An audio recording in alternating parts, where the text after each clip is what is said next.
My name is William Schaeffer, and I have another book review. Today,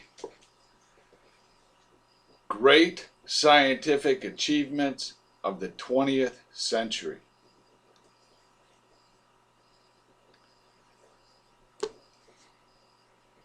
I was in the Goodwill store in the book section, which incidentally is a great place to buy used books, and books of a high quality and academic nature. And I found this series of encyclopedias that had been decommissioned from a local school system. There's 12 volumes in all, and they cover inventions and scientific discoveries of the 20th century. Originally published in 1994. Nevertheless, it's a great read.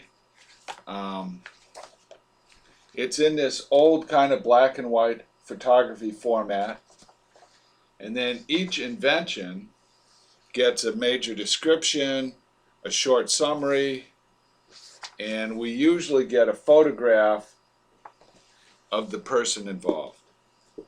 But I digress, because really it's just a lot of fun to look at photographs that are 80 years old and then read about people whose lives were 80 years ago. But the one thing that I really found intriguing about this series, it starts in 1885. And the very first discovery, the very first invention, now this was published in 1994, the very first entry in this whole series is Arrhenius and Callendar predict global warming. That's right. In 1885, these researchers predicted that human activity would lead to global warming.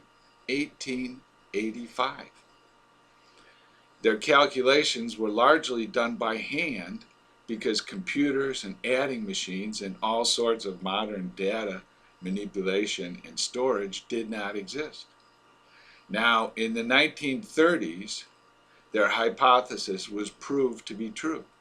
Okay, what Arrhenius really predicted was increased carbon dioxide concentration in the atmosphere is the result of human activity.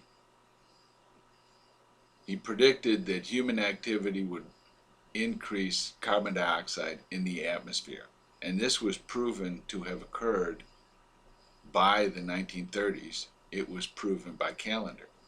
Now the question that is still being debated is whether increased carbon dioxide in the atmosphere will lead to global warming or not. The global warming theorists predict that increased levels of carbon dioxide in the atmosphere will lead to global warming, and the empiricists say it won't. And the empiricists are ones who say global warming, natural variations and fluctuations in temperature are due to many other factors, but not carbon dioxide. Now, it is a fact that between 1957 and 1974, the amount of carbon dioxide in the atmosphere has increased by 5%. I find it very interesting that that subject is the first subject in the series of books, because that's a long time ago. And that was before, if you remember what the world was like, this was before the dial telephone was invented. We were talking about global warming before the dial telephone. In fact, the only two scientific discoveries I can think of that are older are evolution and the origin of the species, and geology itself, which was about 50 years before that. This was before X-rays were invented. This was before the electron was discovered, before we knew there was an electron.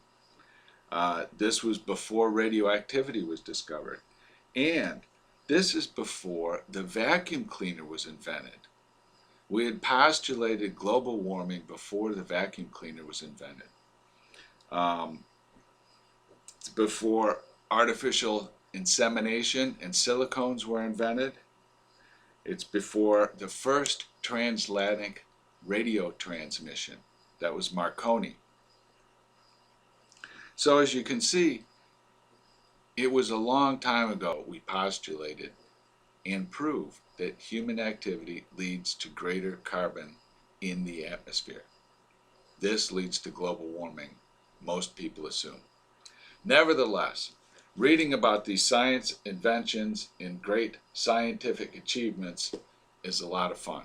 I highly recommend the series, and the books gave me a lot of pleasure reading them.